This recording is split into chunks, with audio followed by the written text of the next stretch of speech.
بلکہ ایک مرتبہ حضور رات کے وقت آپ گشت پر تھے اپنے ساتھیوں کے حالات معلوم کرنے کے لیے. حضرت ابو موسیٰ اشعری رضی اللہ تعالیٰ عنہ ایک صحابی ہیں، ان کے گھر کے پاس سے گزر ہوا، وہ رات کو تہجد پڑھ رہے تھے، کھڑے ہوئے کیف کے عالم میں قرآن تلاوت کر رہے ہیں. حضور کو بہت پسند آئی ان کی قرات، کافی دیر تک وہاں کھڑے سنتے رہے. اب انہیں کیا پتا کون سن رہا ہے. بالکل اسی طرح سمجھ لیجئے ایک بات یاد آئی ہے. حضور فرماتے ہیں کہ جس طرح کان لگا کر اللہ قرآن کو سنتا ہے کسی چیز کو نہیں سنتا. ہمیں نظر نہیں آتا نا، ہمیں معلوم نہیں، ہم قرآن پڑھ رہے ہیں تو سننے والا کون ہے؟ سب سے زیادہ کان لگا کر خود اللہ. یہاں اس لیے مجھے یاد آیا کہ ابو موسیٰ اشعری کو کیا پتا تھا کہ کون سن رہا ہے.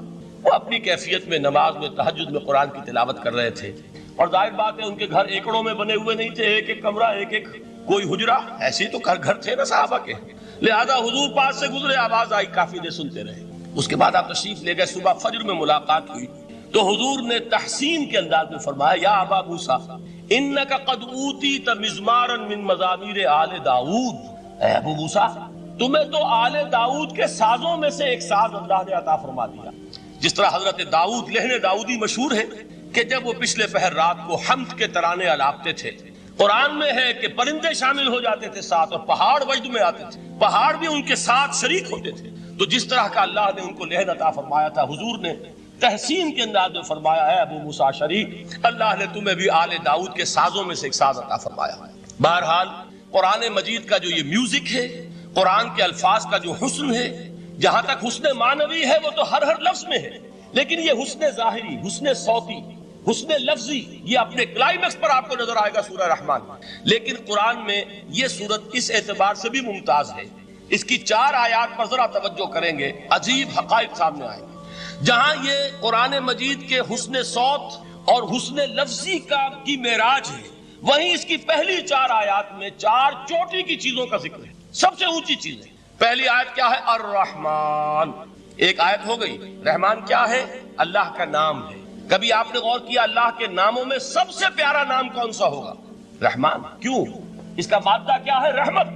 ہمیں سب سے بڑھ کر جس چیز کی ضرورت ہے وہ کیا ہے؟ رحمت خداوندی. نام اچھی طرح سن لیجئے اس حضور کے قول کو.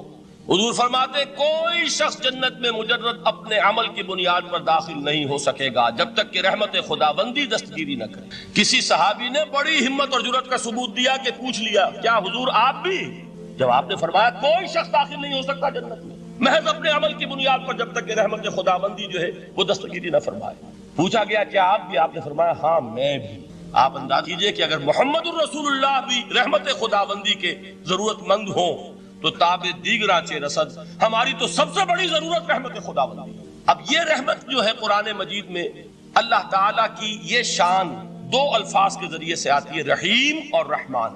اور کوئی مادہ نہیں ہے جس سے 2 نام بنتے ہوں اللہ کا، لیکن یہ مادہ ہے واحد رحمت کا کہ جس سے رحمان بھی ہے رحیم بھی ہے. رحیم صفت مشبہ ہے، رحمت دائم ہو جائے گی، مستقل ہوگی تو رحیم کہیں گے. اور رحمان، اس میں رحمت کی ہے وہ شان ہے کہ جیسے ٹھاٹھے مارتا ہوا سمندر ہو، ہیجان کی کیفیت، طوفانی کیفیت. رحمت خداوندی کا طوفانی جوش وہ ہے رحمان. آپ تو رہتے اس علاقے میں ہیں، آپ کو معلوم ہے عرب اگر بھوکا مرا جا رہا ہو تو کیا کہے گا؟ انا جوعان. پیاسا مرا جا رہا ہو انا عطشان. بہت غضبناک ہوگا غضبان. غضبان آصفہ قرآن میں آیا، بہت غضبناک. رحمان جس کی رحمت جو ہے جوش میں ہے، ٹھاٹھے مارتے ہوئے سمندر کے معنی. تو یہ اللہ تعالیٰ کے ناموں میں سب سے پیارا نام. اب آگے چلیے. الرحمن علم القرآن. رحمان نے قرآن سکھایا. رحمت خداوندی کا سب سے بڑا مظہر، رحمان کی رحمانیت کا سب سے بڑا مظہر قرآن ہے. ان میں جو منطقی ربط ہے اس کو سمجھتے جائیے. اچھا آپ یہ سوچئے، جو علم بھی انسان کو حاصل ہوا وہ کس نے دیا؟ اللہ نے. سائنس کا علم کس نے دیا؟ اللہ نے. علم آدم الاسماء کلھا. وہ علم الاسماء جو حضرت آدم کو دے دیا گیا تھا ازل میں، یہ اسی کا ظہور ہے، یہ اسی کی ایکسفولیشن ہے جو ہو رہی ہے اور ہوتی رہے گی ابھی.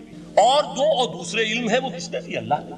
لا یحیطون بشیء من علمہ الا بما شاء. مخلوق میں سے کوئی اللہ کے علم میں سے کسی شے کا احاطہ نہیں کر سکتا مگر وہ جتنا اللہ دینا چاہے. لیکن یہ کہ تمام علوم میں چوٹی کا علم قرآن. نوٹ کرتے جائیے، چوٹی کی چیزیں جمع کیجیے. اللہ کے ناموں میں چوٹی کا نام رحمان. اللہ نے جو کچھ انسان کو سکھایا اس میں چوٹی کا علم قرآن. خلق الانسان، انسان کو پیدا فرمایا.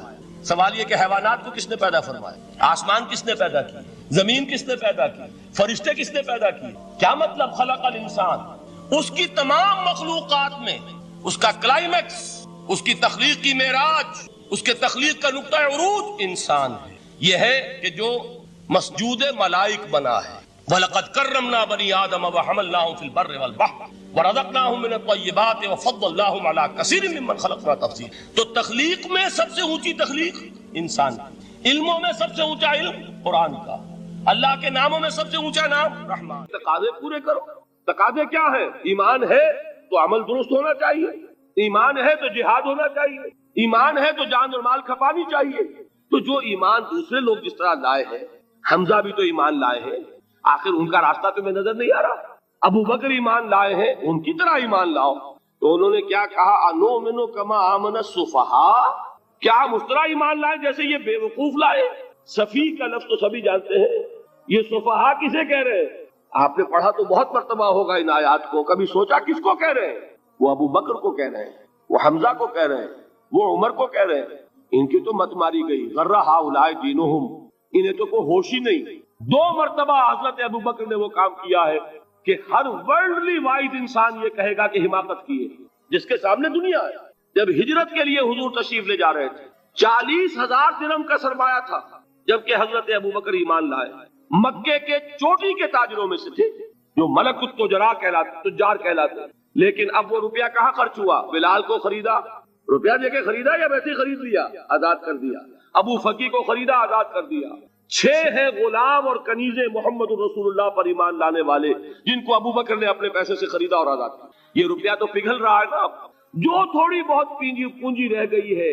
تو جب حضرت حضور ہجرت کے لیے تشریف لے جا رہے، وہ ساری پونجی اپنے ساتھ لے گئے، گھر والوں کو چھوڑ کر گئے۔ بوڑھا باپ، اندھا ابو قحافہ، بعد میں وہ بھی ایمان لے آئے۔ اور یہ ابو بکر ہیں کہ جن کی 3 نسلیں ایک وقت میں موجود تھی مسلمانوں کی۔ ابو قحافہ مومن، ابو بکر مومن، اور ابو بکر کی اولاد مومن، عائشہ، اسما اور ابو بکر اور عبد الرحمن ابن ابی بکر۔ یہ کون ہے؟ تو 3 نسلیں جس کی بیک وقت رہی ہیں ایمان میں، وہ شاذ لوگ ہیں، ان میں ابو بکر۔ لیکن یہ کہ اس وقت تک ابو قحافہ ایمان نہیں لائے تھے، والد نابینا تھے، تو والد ہے، بیٹیاں ہیں، حضرت عائشہ، حضرت اسما، حضرت رضی اللہ تعالیٰ عنہما، بیوی ہے، کچھ نہیں چھوڑ کے گئے، ایک پیسہ۔ جب باپ کو معلوم ہوا بیٹا چلا گیا محمد کے ساتھ صلی اللہ علیہ وسلم، سخت غصے میں ہے، بیٹے تاب میں ہے، اب ہمارا کون والی وارث ہوگا؟ کون ہے ہماری خبر گیری کرنے والا؟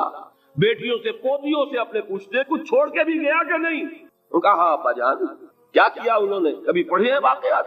کچھ کنکر روڑے لیے، ایک کپڑے میں پوٹلی بنائی اور اندھے دادا کا ہاتھ اوپر پھروایا، دیکھیے دادا جان یہ چھوڑ گئے ہیں، یہ مال ہے، یہ سونے اور چاندی کے سکے ہیں، ابا جان ہمیں ایسے نہیں چھوڑ کر گئے۔ واقعہ کیا ہے کہ ایک پیسہ نہیں چھوڑا ابو بکر نے گھر والوں کے لیے، سب کچھ لے گئے کہ کیا پتہ محمد کے ساتھ جا رہا ہوں، کس وقت کیا ضرورت پیش آ جائے صلی اللہ علیہ وسلم۔ تو یہ کوئی عقل مندی کی بات ہے؟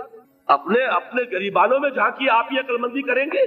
کہیں چاہے نہ، یہ بات دوسری ہے، لیکن یہ کہ اس کو کون ہم میں سے عقل مندی کہے گا؟ اسی طریقے سے جب غزوہ تبوک کا وقت آیا، وہ واقعہ تو بہت مشہور ہے۔ حضرت عمر فرماتے ہیں کہ اس زمانے میں میرے پاس اتفاقاً پیسہ بہت تھا، میں نے یہ سوچا دل میں کہ اس مرحلے پر تو میں ابو بکر سے بازی لے جاؤں گا۔ مسابقت ان میں بھی تھی، لیکن نیکی کی مسابقت، خیر کی مسابقت، انفاق فی سبیل اللہ کی مسابقت۔ تو میں نے سوچا کہ میں بازی لے جاؤں گا۔ میں نے کیا کیا، کل دولت جو تھی اس کے 2 حصے کیے، ایک حصہ گھر رکھا اور ایک لا کے حضور کی خدمت میں پیش کر دیا۔ حضور نے پوچھا کہ عمر گھر والوں کے لیے کچھ چھوڑا؟ کہ جی ہاں، نصف کیا میں نے، نصف اللہ کی راہ میں حاضر ہے، نصف چھوڑا ہے، ٹھیک ہے۔ اب وہ آئے ابو بکر، پوچھا حضور نے ابو بکر گھر والوں کے لیے کچھ چھوڑا؟ کہ نہیں، صدیق کے لیے ہے خدا کا رسول، بس گھر میں اللہ اور اس کے رسول کے نام کے سوا کچھ نہیں تھے۔ یہی ہے نا، پروانے کو چراغ ہے، بلبل کو پھول، بس، اور صدیق کے لیے ہے خدا کا رسول، بس، مجھے گھر والوں کے لیے کچھ نہیں چاہیے۔ یہ کام جو ہے، تو یہ جن کا ہم اس وقت ذکر پڑھ رہے ہیں منافقین، ان کے نزدیک حماقت تھی یا عقل مندی تھی؟ یہ سمجھداری تھی یا بے وقوفی تھی؟ وہ ہے جو بات کہہ رہے ہیں کہ جب ان سے کہا جاتا ہے ایمان لاؤ بھلے لوگوں کی طرح جیسے دوسرے لوگ ایمان لائے ہیں، وہ کیا کہتے ہیں؟ انؤمن کما آمن السفہاء، الا انہم هم السفہاء ولکن لا یعلمون، آگاہ ہو جاؤ اصل احمق یہ ہے، اصل بے وقوف یہ ہے، انہیں نہیں پتا کہ حقیقت کیا ہے، نفع کیا ہے، نقصان کیا ہے۔ وہ جو بات میں نے سورۃ العصر میں بیان کی تھی، والعصر ان الانسان لفی خسر الا الذین آمنوا وعملوا الصالحات وتواصوا بالحق وتواصوا بالصبر۔ جس کے ذہن اور قلب پر یہ صورت کندہ ہو جائے گی، اس کے نزدیک عقل مندی یہ ہے کہ سب کچھ اللہ کی راہ میں لگا دو۔ جس کے دل میں یہ بات بیٹھی نہیں، اس کے لیے عقل مندی یہ ہے کہ بچا بچا کر رکھو، چھپا چھپا کر رکھو، سنبھال سنبھال کر رکھو۔ عقل مندی کا اس میں تقاضا کچھ اور ہے، اس میں تقاضا کچھ اور۔ لیکن یہاں بھی فرمایا وَلَٰكِن لَا يَعْلَمُونَ، انہیں ابھی علم نہیں ہے اس کا۔ اس سے پہلی آیت میں بھی فرمایا وَلَٰكِن لَا يَشْعُرُونَ، انہیں شعور نہیں ہے۔ دیکھیے میں آپ کو بتا رہا تھا یہ وہ غیر شعوری نفاق ہے، یہ بڑھتا چلا جا رہا ہے۔ پہلے جھوٹا بہانہ تھا، پھر جھوٹی قسمیں ہوئی، پھر دشمنی ہو گئی صادق الایمان، جو جان اور مال لگا رہے ہیں، نچھاور کر رہے ہیں پروانہ وار، اللہ پر، اللہ کے دین کے اوپر نثار کر رہے ہیں اپنے آپ کو، ان سے عداوت، ان سے دشمنی، ان کا بغض، یہ تھرڈ سٹیج تک پہنچ گئے۔ اب بھی وہ اپنے آپ کو منافق نہیں سمجھتے، وہ سمجھتے عقل مند تو ہمیں، یہ تو بے وقوف ہے۔ ہم ہیں اصل میں بھائی، سمجھ کے چلنا چاہیے، تیل دیکھنی چاہیے، تیل کی دھار دیکھنی چاہیے، دائیں بائیں دیکھنا چاہیے، حفاظت کا بھی خیال ہونا چاہیے۔ یہ ساری چیزیں تو عقل مندی ہے نا دنیا کے اعتبار سے، تو وہ تو انہیں بے وقوف سمجھ رہے ہیں، اپنے آپ کو منافق کہاں سمجھیں گے؟ چاہیے ٹھیک ہے بھائی، دین بھی چاہیے لیکن دنیا کی فکر بھی چاہیے کہ نہیں؟ یہ آپ کہتے ہیں کہ نہیں کہتے ہیں؟ یہ تو بات آپ نے بہت دفعہ سنی بھائی، ٹھیک ہے دین بھی ہونا چاہیے لیکن دنیا بھی تو ہونی چاہیے کہ نہیں؟ یہ ہے سمجھ دنیا کی، یہ ہمارے معیارات ہیں۔ یہی وجہ ہے کہ دین ذلیل سے ذلیل تر ہو رہا ہے۔ دین وہ جو میں نے حال ہی کے اشعار سنائے تھے کہ پستی کا کوئی حد سے گزر نہ دیکھے، اسلام کا گر کر نہ ابھر نہ دیکھے، مانے نہ کبھی کہ مد ہے ہر جزر کے بعد دریا کا ہمارے جو اتر نہ دے۔ یہ دریا چڑھا کب تھا؟ جب صحابہ کرام نے وہ فینیٹسزم جس کو آج ہم کہیں گے، اس کا جب مظاہرہ کیا، اس کا ثبوت دیا، دامے درمے سخنے، جان مال تن دھن سب لگا دیا، تو اللہ کے دین میں بہار آ گئی، رونق آ گئی، دین کا غلبہ ہو گیا۔ اور جب ہم اپنے سمجھ کر رکھیں گے تو ظاہر بات ہے کہ اس کا تو پھر جو حشر ہوگا وہ وہی۔ دین میں کمزوری، ہماری دنیا جو ہے پھل رہی ہے، پھول رہی ہے، دین جو ہے وہ کمزور ہوتا چلا۔ یہ ہے تھرڈ سٹیج اس نفاق کی، کہ جس کے بعد اب کوئی امکان واپسی کا نہیں ہے۔ یہ غیر شعوری نفاق، جان لیجئے کہ یہ نہیں ہے کہ ماضی ہی ماضی میں تھا، اب اس کا کوئی امکان نہیں، یہ نہ سمجھیے۔ اب بھی یہ نفاق جو ہے، یہ میں بتا دوں آپ کو، ایک عام آدمی ہے، دین کا تقاضا ہی سامنے نہیں ہے، اسے پتہ ہی اتنا ہے کہ اللہ کے دین کا تقاضا نماز روزہ، وہ نماز روزہ کر رہا ہے، اس پر نفاق کا حملہ نہیں ہوگا۔ اس کو آپ کہہ دیں کہ اس کی سمجھ کم ہے، اس کا شعور کم ہے، اسے پتہ نہیں ہے، دین کے تقاضوں سے واقف نہیں ہے، وہ بچا ہوا ہے، وہ محفوظ ہے۔ وہ جو میں نے آپ سے کہا تھا پرسوں، اور ایک صاحب نے جواب دیا مجھے بعد میں کہ آج آپ نے جو بات کہی ہے تو کل لوگ کم آئیں گے، آپ نے ڈرا دیا کہ یہ جو تقاضے دین کے سامنے آ رہے ہیں تو اس سے ذمہ داری بڑھ رہی ہے۔ اب جس نے سمجھ لیا ہے پھر پیچھے رہے، وہ نفاق کے خطرے میں ہے۔ جسے سمجھ ہی نہیں ہے وہ پھر بھی کوئی نہ کوئی عذر پیش کر سکے گا کہ اللہ ان مولویوں سے پوچھ جنہوں نے ہمیں بتایا نہیں، انہوں نے تو دین کے تقاضے ہمیں یہ بتائے نہیں، انہوں نے تو ہمیں نور اور بشر میں چکر دے کے لڑائے رکھا، ان سے پوچھ۔ اصل سے مجرم جو ہے وہ یہ ہے، وہ واقعہ یہ ہے کہ کسی درجے میں بچیں گے کہ دین چاہتا کیا ہے، دین کے تقاضے کیا ہے، توحید کی حقیقت کیا ہے، شرک کی حقیقت کیا ہے۔ اس کی طرف اگر توجہ ہی نہیں دلائی جا رہی اور اس غریب کو پتہ ہی نہیں، اسے پتہ ہی صرف یہ ہے کہ کھڑے ہو کر سلام پڑھنے میں اتنا فائدہ ہوتا ہے، وہ پڑھ رہا ہے بیچارہ، لہذا اس کا معاملہ آسان ہے بنسبت اس شخص کے کہ جس کے سمجھ میں آ گیا ہو، بات اس نے پالی ہو۔ دین یہ چاہتا ہے، دین اپنا غلبہ چاہتا ہے۔ علامہ اقبال نے غالب پر ایک جو نظم لکھی ہے باغ درا میں ہے، اس کا ایک شعر بڑا پیارا ہے، گیسوئے اردو ابھی منت پذیر شانہ ہے، شمع یہ سودائی یہ دل سوزی یہ پروانہ ہے۔ یہ دین جو ہے یہ تو چاہتا ہے کہ اہل ایمان پروانہ وار اس شمع پر نثار ہو، جانے لگا دے، گردنیں کٹوا دے۔ وَلَا تَقُولُوا لِمَنْ يُقْتَلُ فِي سَبِيلِ اللَّهِ أَمْوَاتٌ بَلْ أَحْيَاءٌ وَلَكِنْ لَا تَشْعُرُونَ۔ اور اگر اس سے پیچھے ہٹیں گے، قدم پیچھے ہٹا نہیں کہ نفاق کی زد میں آئے نہیں، وہ نفاق کی پہلی stage, second stage, third stage, وہاں پہنچ گئے، واپسی نہیں۔ اس کے لیے ایک اور دو آیات میں چاہتا ہوں کہ اس سے اس حقیقت کو اور سمجھ لیں اچھی طرح، تاکہ کوئی اشکال نہ رہ جائے۔ ایک آیت تو میں نے شروع میں پڑھی تھی، ایک نہیں ہے، یعنی ایک جگہ سے سورہ عنکبوت، اور ایک آیت ہے سورہ حج کی، وہ میں نے شروع میں تلاوت نہیں کی۔ سورہ حج کی آیت دیکھیے، اس قدر پیاری آیت ہے، دوسرے رکوع کے اندر آپ کو آیت ملے گی، سورہ حج 17ویں پارے میں ہے، نصف کے بعد شروع ہوتی ہے، اور اس کے دوسرے رکوع وَمِنَ النَّاسِ، اور لوگوں میں سے کچھ ایسے بھی ہیں، مَن يَعْبُدُ اللَّهَ عَلَى حَرْفٍ، جو اللہ کی بندگی کرنا چاہتے ہیں کنارے پر کھڑے ہو کر۔ ایک ہے منجدھار میں کودنے والے کہ ہر جباد آباد ماں کشتی دراب انداختے، جیسے کہ طارق نے کیا تھا، ادھر ساحل اندلس پر قدم رکھا، ادھر کشتیوں میں آگ لگا دی، کہ کسی کے دل میں خیال ہی نہ آئے کہ واپسی بھی ہے، کوئی کسی کے ذہن میں سوال ہی پیدا نہ ہو کہ اب گھر واپس جانا ہے۔ طارق چمر کنارہ اندلس سفینہ سو، گفتند کار تو رہے عقل و خرد خطاس۔ دیکھیے وہی عقل اور بے وقوفی والی بات آ گئی، لوگوں نے کیا یہ طارق کیا کیا، عقل مندی کی روح سے تو یہ غلطی کی تم نے، عقل تو یہ سکھاتی ہے کہ ذرا سنبھل کر چلو، جذبہ یہ کہتا ہے کہ نہیں، واپسی کا کوئی سوال نہیں۔